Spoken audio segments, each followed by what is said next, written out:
بے شمار کام اپنی زندگی کے اندر ہم اپنے بجائے دوسروں کے لیے کرتے ہیں۔ دعوت ولیمہ کو دیکھ لیں، کتنا خوبصورت اور اعلیٰ قسم کا لباس ہم زیب تن کرتے ہیں لوگوں کو دکھلانے کے لیے۔ گھر میں مہمان آ جائیں، ان کے لیے ہم کتنا اہتمام کرتے ہیں، معمول سے زیادہ کھانا بناتے ہیں،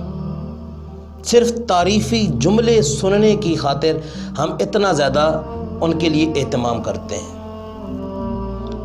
تو پھر جس وقت ایک انسان تعریفی جملے سننے کے لیے اتنا اہتمام کر رہا ہے تو پھر انسان کو بھی چاہیے کہ اس کی تعریف کی جائے۔ اور یہ چیز ہمیں حضور علیہ الصلوۃ والسلام کی سیرت سے ملی ہے۔ ابتدائی اسلام کا وقت تھا، مکہ شریف کی زمین مسلمانوں کے لیے تنگ کر دی گئی تھی، تو مکہ شریف کے مسلمان ہجرت کر کے مدینہ طیبہ تشریف لے کر آئے، تو حضور علیہ الصلوۃ والسلام نے مہاجرین اور انصار کے درمیان بھائی چارہ قائم کرتے ہوئے حکم ارشاد فرمایا کہ سارے مہاجرین اور انصار آپس میں بھائی بھائی ہیں۔ تو حضرت عبد الرحمن بن عوف جو مکہ کے بہترین تاجروں میں شمار کیے جاتے تھے اور بڑے امیر تھے، آپ کو حضرت سعد بن ربیع رضی اللہ تعالی عنہ کے گھر جانے کا حکم دیا کہ آپ نے حضرت سعد بن ربیع کے ساتھ رہنا ہے۔ تو حضرت سعد بن ربیع رضی اللہ تعالی عنہ حضرت عبد الرحمن بن عوف رضی اللہ تعالی عنہ کو لے کر اپنے گھر آئے،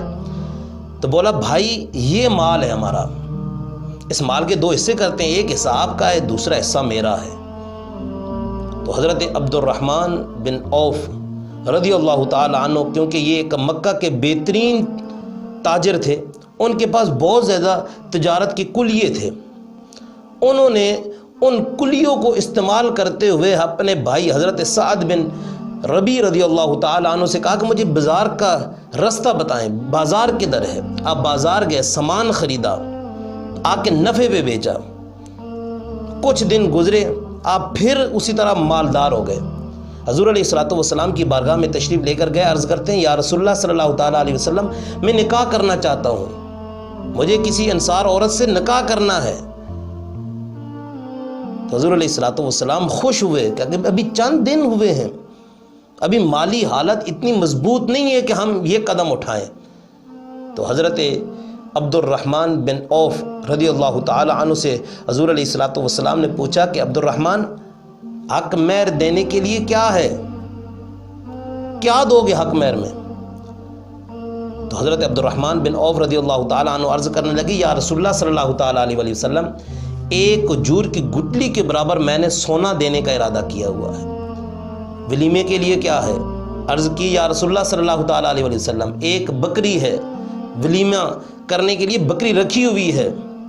حضور علیہ الصلوۃ والسلام نے پھر تعریفی جملے ارشاد فرمائے حضرت عبد الرحمن بن عوف رضی اللہ تعالیٰ عنہ کے بارے میں۔ تو یہ چیز جو تعریفی جملوں والی بات ہے، یہ حضور علیہ الصلوۃ والسلام کی سیرت سے ہمیں ملتی ہے، اور حضور علیہ الصلوۃ والسلام کی یہ سنت مبارکہ ہے۔ اگر کوئی اچھا سوٹ زیب تن کرے تو پھر چاہیے کہ اس کی تعریف کی جائے، بابا آپ بڑے اچھے لگ رہے ہیں سوٹ میں، آپ تو اس سوٹ میں دولہا لگ رہے ہیں، بابا یہ خوشبو کتنی پیاری لگائی ہوئی ہے، کہاں سے لی ہے، کدھر سے منگوائی ہے یہ خوشبو، بابا یہ بیٹھک آپ نے بڑی اچھی ڈیکوریٹ کی ہے، بڑی اچھی سینری یہ منگوائی ہے، کہاں سے منگوائی ہے، کھانے کا ٹیسٹ بہت اچھا ہے۔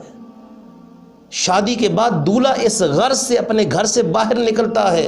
کہ لوگوں سے تعریفی جملے سنے کہ اس کی شادی بہت اچھی تھی۔